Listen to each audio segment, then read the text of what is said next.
Marina Alfonso Mola es profesora de Historia Moderna en la UNED y siempre que viene a la radio nos propone un tema de su especialidad relacionado con alguna efemérides que se celebre a lo largo del curso académico. Este año enseguida tuvo claro que el elegido sería Carlos III, ya que en 2016 se ha conmemorado el tercer centenario de su nacimiento y quiere hablarnos de un aspecto muy concreto de este reinado, el relacionado con las Indias.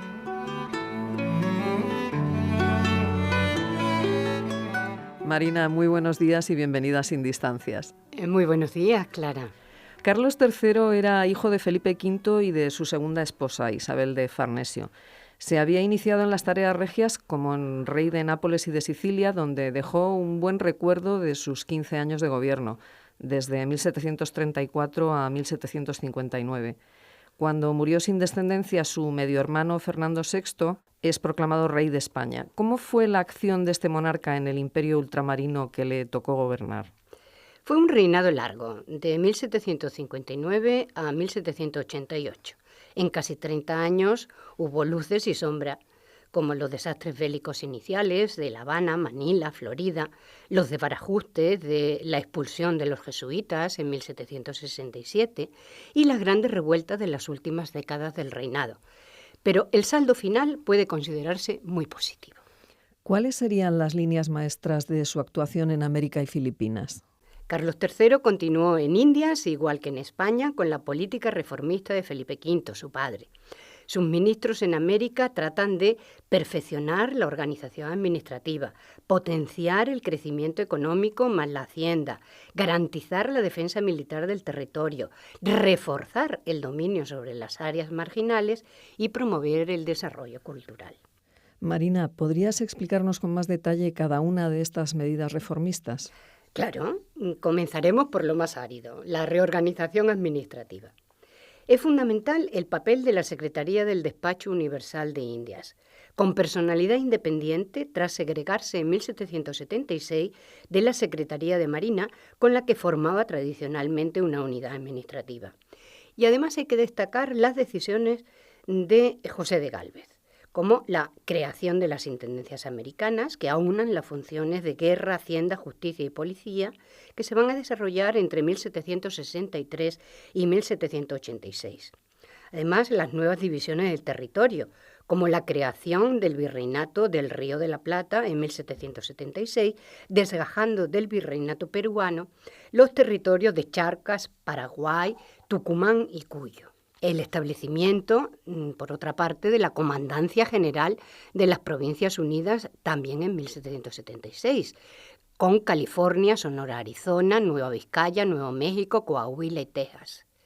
Además de la creación de la Capitanía General de Caracas en 1777. En resumen, se aporta una mayor solidez al territorio al mismo tiempo que se establece una mayor regionalización.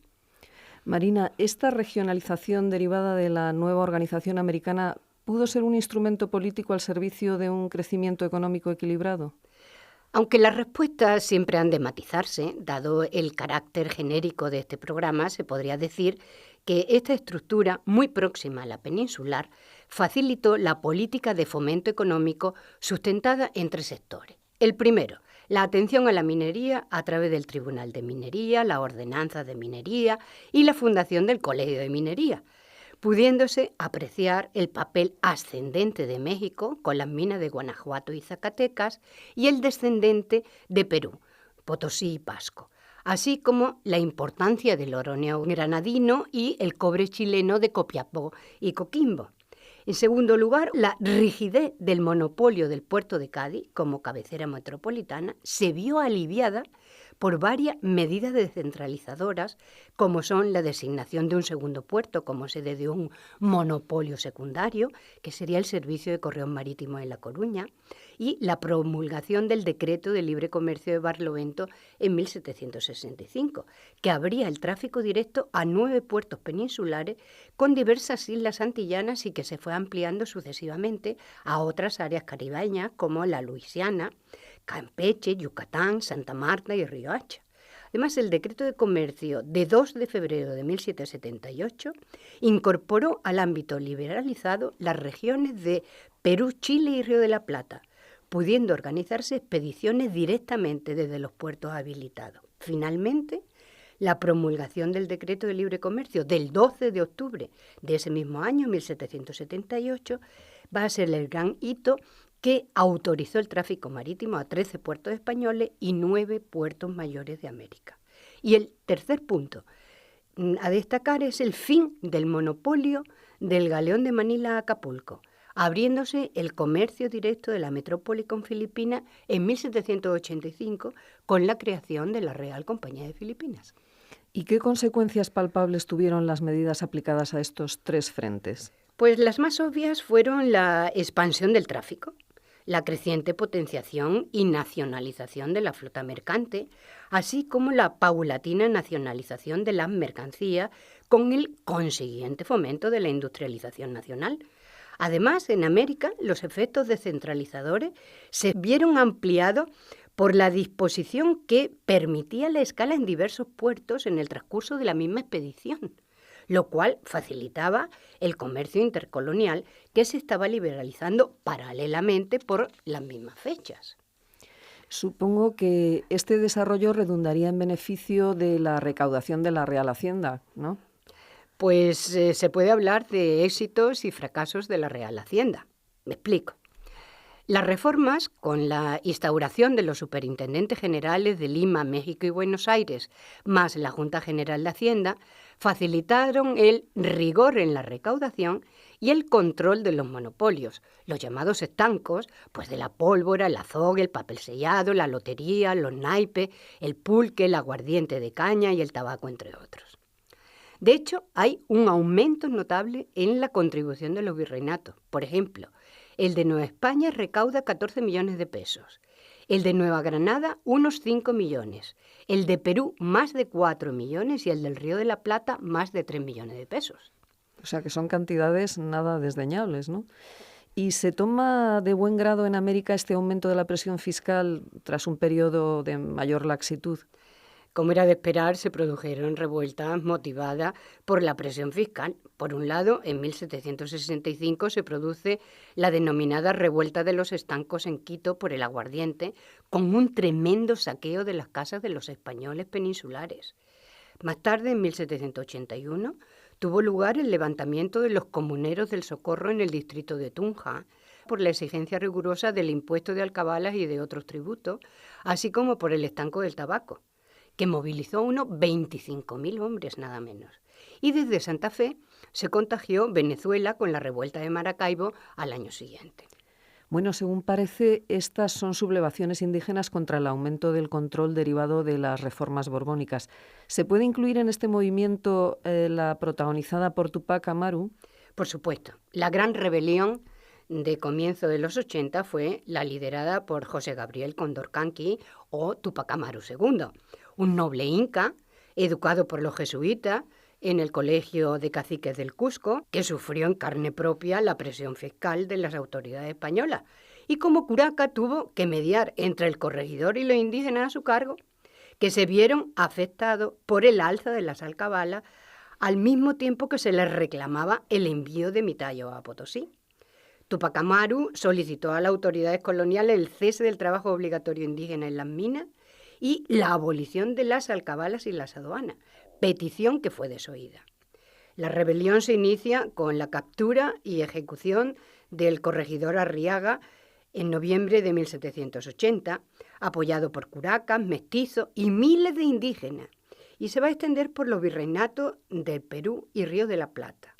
Además, hay focos en La Paz, unos 20.000 indios acaudillados por Julián Tupac Katari, y en Jujuy, liderados por el mestizo José Quiroga. Ambos van a ser sofocados en 1781. Y además, en ese mismo año, el 18 de mayo, Tupac Amaru fue capturado, interrogado, torturado y ejecutado tras presenciar la tortura y ejecución de sus 2 hijos mayores, su esposa, su tío, sus amigos y aliados.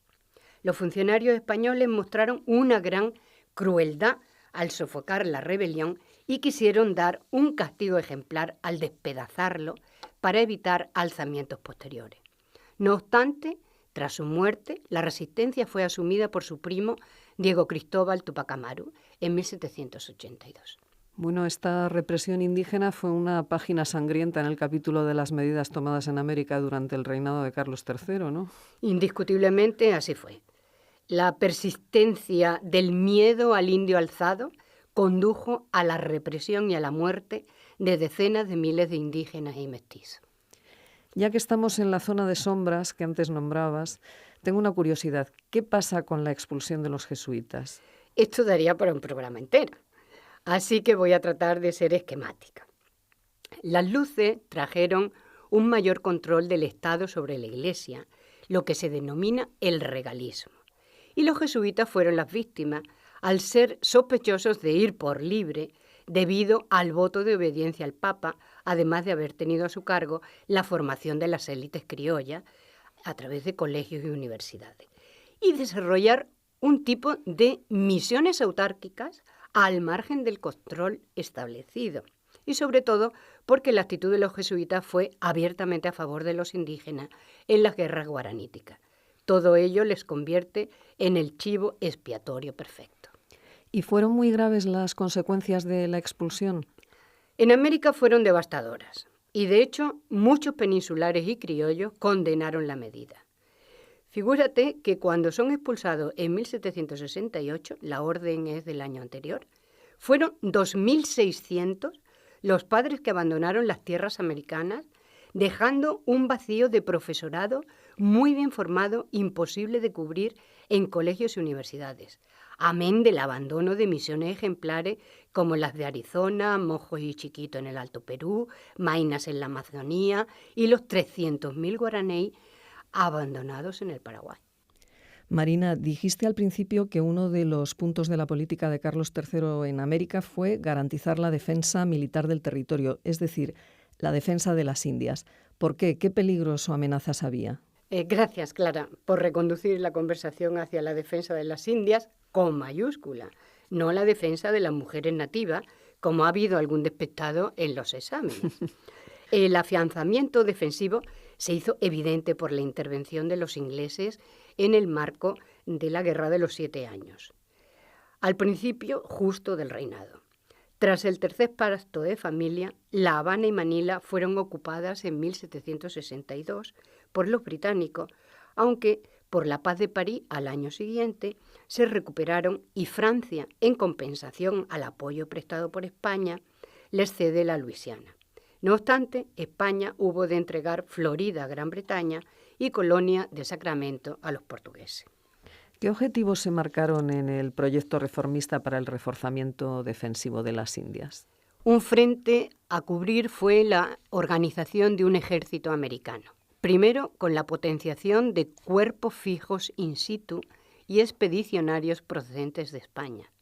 Y segundo, con el encuadramiento por los peninsulares y criollos de milicias de blancos, pardos y morenos. En 1771 se cuenta ya con 43.000 soldados, aunque evidentemente desigualmente distribuidos. Bueno, un aumento espectacular del ejército de tierra, pero en la Marina hay también reformas en este reinado. Pues sí, fueron unas medidas que dieron un gran impulso a la Armada, como la creación de los 8 apostaderos para la defensa costera, la introducción de la matrícula de mar para facilitar la dotación de las tripulaciones de los buques y el papel estelar que desempeña el Arsenal de La Habana en la construcción de barcos de primera calidad para la Armada. Bueno, y otra medida importante fue la de construir fortificaciones para defender los principales centros coloniales de los ataques de otras potencias extranjeras o de corsarios y piratas, ¿no? En efecto, se acometen nuevas fortificaciones para reforzar el frente atlántico o el Pacífico por ingenieros militares de primera fila, muchas de las cuales son los morros que visitamos cuando hacemos turismo por el Caribe o las Antillas. Las fortalezas de San Carlos de Perote, San Juan de Puerto Rico, San Carlos de la Cabaña en La Habana y un larguísimo etcétera, o en el Pacífico y promovida por el virrey Amat, la fortaleza del Real Felipe en el Callao. ¿Y esta política aporta confianza en las fuerzas con que se cuenta para defender el imperio de ultramar? Creo que sí. Incluso diplomáticamente se produce un desquite borbónico en la Paz de Versalles en 1783. el tratado que clausuró la Guerra de las 13 Colonias, al ser compensada la acción de Bernardo de Galvez con la recuperación de Florida y Pensacola y el desarrollo de la Luisiana española hasta la Alta Luisiana, San Luis, Missouri, nada menos, y la expansión de Nueva Orleans. Bueno, esto supone una gran ampliación de fronteras del Imperio Español en territorio que hoy en día pertenece a los Estados Unidos, ¿no? Sí, y no es la única. En este reinado se emprende la aventura de la Alta California a través del sistema de presidios que son fuertes, no prisiones, y misiones. Es el tiempo de Gaspar de Portolá y de Fray Junípero Serra, con la fundación de San Diego, San Carlos o Monterrey, San Francisco, Los Ángeles, las expediciones terrestres de Juan Bautista de Anza, explorando Arizona y hallando una ruta segura para alcanzar California, y en el territorio de Texas, por un lado, se remodela y se fija la capital en San Antonio y por otro se alcanza el frente tejano más avanzado hacia el este, Nagococh. Marina, ¿y qué pasa en el Pacífico Sur? ¿Hay también una expansión semejante? No podía ser de otro modo. Por ejemplo, se realizó la ocupación completa de la isla de Chiloé en la expedición de José de Moraleda en 1787. Bajo el auspicio del virrey Amá, además, se realiza la ocupación de la isla de Pascua a cargo de Felipe González de Aedo entre el 1770 y 1771 y la incorporación de Tahití por Domingo Buenechea en 1772-76 para intentar neutralizar la ocupación y soberanía de otras potencias. ¿Este aspecto de reforzar el dominio sobre las áreas marginales se puede conectar con las expediciones científicas? Efectivamente, pudiera considerarse una vertiente conectada con la anterior. De hecho, las expediciones al Atlántico Norte de Juan José Pérez, que avistó la que sería denominada a finales de siglo como la isla Vancouver, y Nootka en 1774, y Juan Francisco Bodega y Cuadra a Alaska en 1775, se inscriben en el intento de incorporación de la costa de Oregón y Alaska al Virreinato de Nueva España y saber si los rumores sobre comerciantes de pieles rusos eran ciertos. No obstante, no se identificó ningún asentamiento ruso y se fue dilatando el reconocimiento de soberanía. ¿Estas expediciones científicas se pueden relacionar también con las botánicas? ¿Cómo no? Es una buena manera de establecer un nexo entre estas expediciones y las expediciones científicas netamente ilustradas. Las tres grandes expediciones botánicas, la de Hipólito Ruiz y Juan Antonio Pavón a Perú y Chile, la de José Celestino Mutis a Nueva Granada y las de Martín Sesé y José Mariano Mociño en Nueva España. Bueno, creo que tenemos que ir poniendo punto final, Marina. Pasamos al último punto, la promoción del desarrollo cultural. Por supuesto. El avance de las luces se vio plasmado en el fomento oficial de la cultura, en el esfuerzo educativo, en los nuevos órganos de enseñanza superior y en el esplendor científico. Así se fundan los jardines botánicos y observatorios astronómicos, los nuevos centros de estudio de medicina, los colegios de San Carlos o Convictorios Carolinos, tras la expulsión de los jesuitas, el Seminario de Minería de México, y también en el aspecto de la ilustración general hay un ambiente ilustrado de tertulias, publicaciones en las capitales virreinales, México, Lima, Santa Fe y Buenos Aires, y de otros centros de inquietud cultural, como Quito, La Habana, Guatemala, Caracas y Santiago de Chile. Incluso se van a fundar, al estilo metropolitano, las sociedades económicas de amigos del país, tardías pero numerosas, iniciadas con la de Manila en 1781, desde la que se va a promover el fomento del archipiélago filipino. En definitiva, al final del reinado, todo hacía prever un camino permanente hacia la prosperidad, pero la historia continuó por otros derroteros. Como suele ocurrir en muchas ocasiones. Marina Alfonso Mola, profesora de Historia Moderna en la UNED, muchísimas gracias por habernos acompañado esta mañana en Sin Distancias para hablarnos de Carlos III y las Indias. Muchas gracias.